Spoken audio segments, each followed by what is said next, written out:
Hello everyone, welcome back to my daily cooking vlogs. ಇವತ್ತು ಬೆಳಗ್ಗೆಯಿಂದ night ತನಕ ನನ್ನ ಡೈಲಿ ರೊಟೀನ್ ತೋರಿಸ್ತಾ ಇದ್ದೀನಿ. ಇವತ್ತು ಮನೆಯಲ್ಲಿ ನಾನು ಹಿತೈಷ್ ಇಬ್ಬರೇ.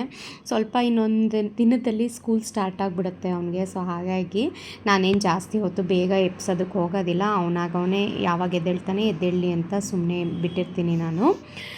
ಅವನು ಎದ್ದೇಳೋ ಅಷ್ಟರಲ್ಲಿ ನಾನು ಬೆಳಗ್ಗೆ ವರ್ಕೌಟೆಲ್ಲ ಮುಗಿಸ್ಕೊಂಡು ಹಿಂದಿನ ದಿನ ರಾತ್ರಿ ನಾನು ಗಿಡಗಳಿಗೆ ನೀರು ಹಾಕಿರಲಿಲ್ಲ. ಹಾಗಾಗಿ ಇವತ್ತು ಬಿಟ್ಬಿಟ್ರೆ ಫುಲ್ ಈ ಬಿಸಿಲಿಗೆ ಎಲ್ಲ ಒಣಗೋದಂಗೆ ಆಗಿಬಿಡುತ್ತೆ ಅಂತ ಅಂದ್ಬಿಟ್ಟು ಬೆಳಗ್ಗೆನೇ ಬಿಸಿಲು ಬರೋ ಅಷ್ಟರಲ್ಲೇ ನೀರೆಲ್ಲ ಹಾಕ್ಬಿಡೋಣ ಅಂತ ಅಂದು ಈ ತರಕಾರಿ ಸಿಪ್ಪೆಗಳೆಲ್ಲ ಯೂಶ್ವಲಿ ಮನೆಯಲ್ಲಿ ಇರುತ್ತೆ ನೋಡಿ. ಅಂದರೆ ವೇಸ್ಟ್ ಅಲ್ಲ, ಅಂದರೆ ಈ ಊಟ ಮಿಕ್ಕಿರೋದನ್ನು ವೇಸ್ಟ್ ಅದೆಲ್ಲ ನಾನು ಗಿಡಗಳಿಗೆ ಹಾಕಲ್ಲ. ಜಸ್ಟ್ ಈರುಳ್ಳಿ ಸಿಪ್ಪೆ, ತರಕಾರಿ ಸಿಪ್ಪೆ ಅದನ್ನು ನಾನು ಈ ಟೀ ಪೌಡರ್ ಮಾಡ್ಕೊಂಡಿರ್ತೀವಲ್ಲ ಅದನ್ನೆಲ್ಲ ಅಂಥದ್ದನ್ನು ನಾನು ಈ ಗಿಡಗಳಿಗೆ ಹಾಕ್ಬಿಡ್ತೀನಿ. ಟೆರೆಸ್ಗೆ ಮಾತ್ರ ಹಾಕ್ತೀನಿ ನಾನು. ಎಗೇನ್ ಬಾಲ್ಕನಿನಲ್ಲಿ ಇರೋದಕ್ಕೆಲ್ಲ ಹಾಕಲ್ಲ, ಯಾಕೆಂದರೆ ಸೊಳ್ಳೆ ಜಾಸ್ತಿ ಆಗಿಬಿಟ್ರೆ ಮನೆ ಒಳಗೆಲ್ಲ ಬಂದುಬಿಡುತ್ತೆ ಸೊಳ್ಳೆ. ಹಾಗಾಗಿ ಟೆರೆಸ್ಗೆ ಇಲ್ಲ ಕೆಳಗಡೆ ಭೂಮಿನಲ್ಲಿ ಸ್ವಲ್ಪ ಮನೆ ಪಕ್ಕ ಸ್ವಲ್ಪ ಜಾಗ ಇದೆ, ಅಲ್ಲಿ ಒಂದಷ್ಟು ಗಿಡಗಳನ್ನ ಹಾಕ್ಕೊಂಡಿದ್ದೀನಿ. ಅಲ್ಲಿಗೆ ಹಾಕ್ತೀನಿ, ಇಲ್ಲ ಟೆರೆಸ್ಸಿಗೆ ಹಾಕ್ತೀನಿ.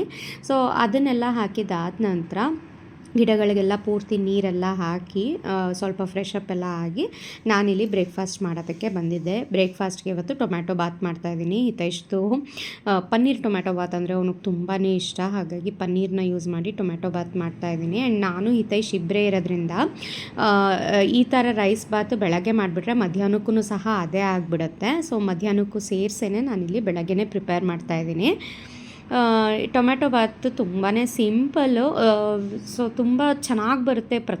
ಪ್ರತಿ ಸಲ ಮಾಡಿದಾಗ್ಲೂ ಅಷ್ಟೇ ಖುಷಿಯಿಂದ ನಮ್ಮ ಮನೆಯಲ್ಲಿ ಇಷ್ಟಪಟ್ಟು ತಿಂತೀವಿ ನಾವೆಲ್ಲ. ಅಷ್ಟು ಟೇಸ್ಟಿಯಾಗಿರುತ್ತೆ. ಸಿಂಪಲಾಗಿ ಮಾಡಬೇಕು ಯಾವತ್ತೂ, ಅದೇ ಟೇಸ್ಟಿ ಅಂತ ಅನಿಸೋದು. ತುಂಬ ಕಾಂಪ್ಲಿಕೇಟೆಡ್ ಮಾಡಿಕೊಂಡು ಮಸಾಲೆ ಅದು ಹಾಕಬೇಕು ಇದು ಒಂದು ಹಾಕಿದ್ರೆ ಇದು ಒಂದು ಹಾಕಲಿಲ್ಲ ಅಂತ ಅಂದರೆ ರುಚಿನೇ ಇರಲ್ಲ, ಆ ಥರ ಎಲ್ಲ ಏನಿಲ್ಲ. ಒಂದು ಮರೆತ್ರೂ ಐಟಮ್ಸು ಟೇಸ್ಟಿಯಾಗಿ ಮಾಡೋ ಅಂಥದ್ದನ್ನು ನಾನಿವತ್ತು ಹೇಳ್ಕೊಡ್ತೀನಿ. ನೀವೆಲ್ಲ ನೋಡ್ತಾ ಇರ್ಬೋದು. ಇಲ್ಲಿ ಒಂದು ಪ್ಯಾನ್ಗೆ ನಾನು ಸ್ವಲ್ಪ ಎಣ್ಣೆ ಹಾಕಿ ಪಲಾವ್ ಮಸಾಲೆ, ಬೇಸಿಕ್ ಮಸಾಲೆ ಏನಿರುತ್ತೆ ಅದನ್ನು ಹಾಕಿದ್ದೀನಿ.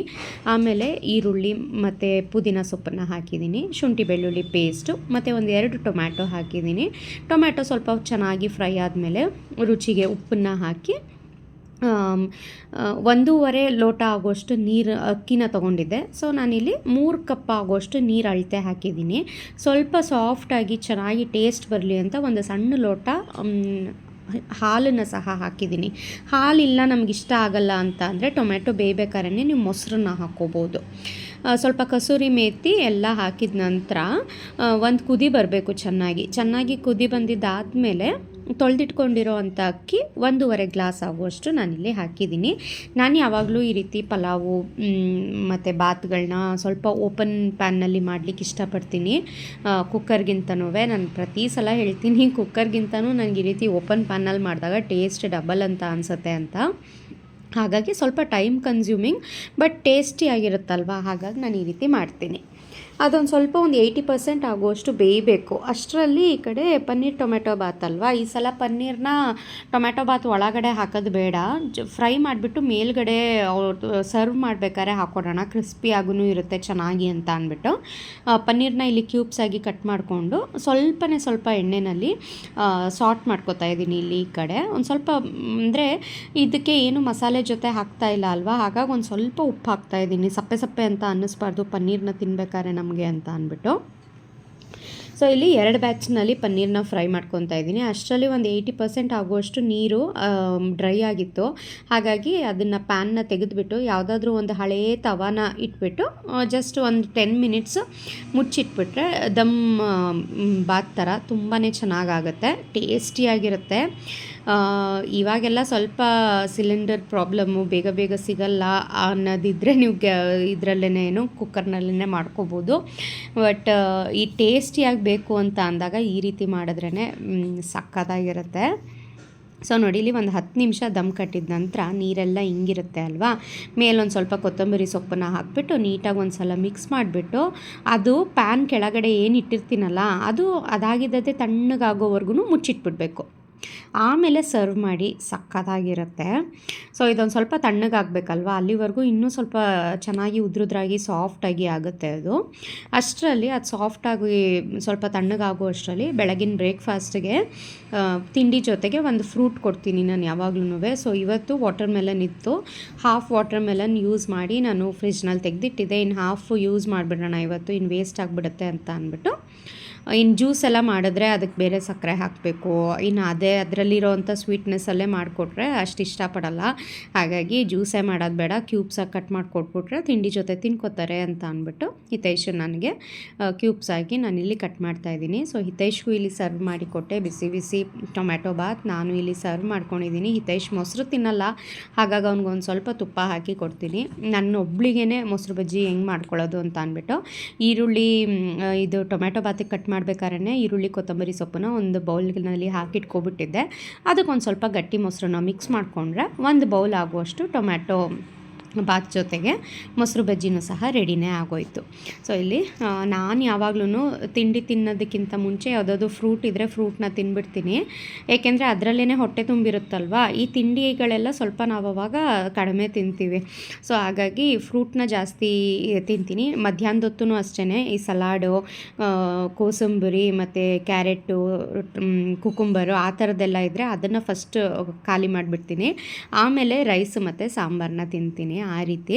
ಸೊ ಫ್ರೂಟು ಮತ್ತು ಡ್ರೈ ಫ್ರೂಟ್ಸ್ ಲಡ್ಡು ಎಲ್ಲನೂ ಖಾಲಿ ಮಾಡಿದ್ಮೇಲೆ ನನಗೆ ಹಾಕ್ಕೊಂಡಿದ್ದು ಟೊಮ್ಯಾಟೊ ಬಾತು ತುಂಬ ಜಾಸ್ತಿ ಅಂತ ಅನ್ನಿಸ್ಬಿಡ್ತು. ಹೊಟ್ಟೆ ಫಿಲ್ ಆಗಿತ್ತಲ್ಲ, ಹಾಗಾಗಿ ಸುಮ್ಮನೆ ಏನಕ್ಕೆ ವೇಸ್ಟ್ ಮಾಡೋದು ಅಂತ ಅದರಲ್ಲೊಂದು ಅರ್ಧ ಭಾಗ ತೆಗೆದಿಟ್ಬಿಟ್ಟು ಇನ್ನು ಮಿಕ್ಕಿದ್ದನ್ನು ನಾನು ಖಾಲಿ ಮಾಡಿದೆ.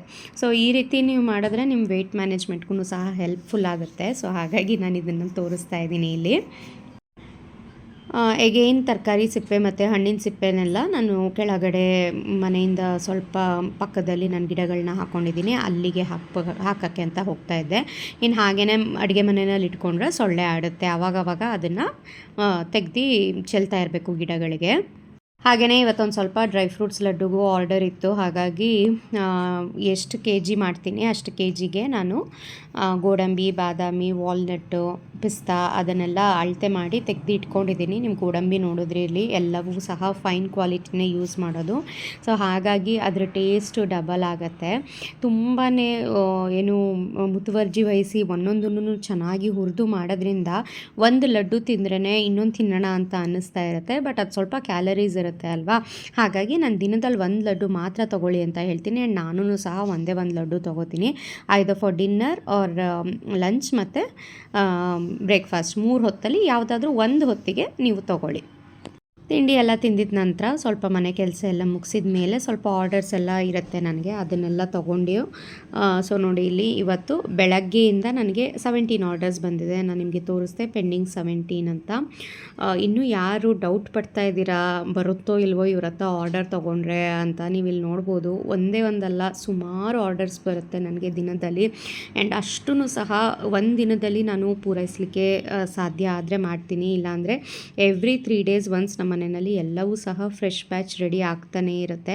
ಹಾಗಾಗಿ ಹೊಸ ಫ್ರೆಶ್ ಬ್ಯಾಚನ್ನೇ ನಾನು ನಿಮಗೆ ಕಳಿಸ್ಕೊಡ್ತೀನಿ. ವಾಟ್ಸಾಪ್ ನಂಬರ್ನೂ ಸಹ ನಾನಿಲ್ಲಿ ಶೇರ್ ಮಾಡಿರ್ತೀನಿ ಸ್ಕ್ರೀನ್ ಮೇಲೆ, ನೀವು ಜಸ್ಟ್ ಹಾಯ್ ಅಂತ ಕಳಿಸಿದ್ರೂ ಸಾಕು.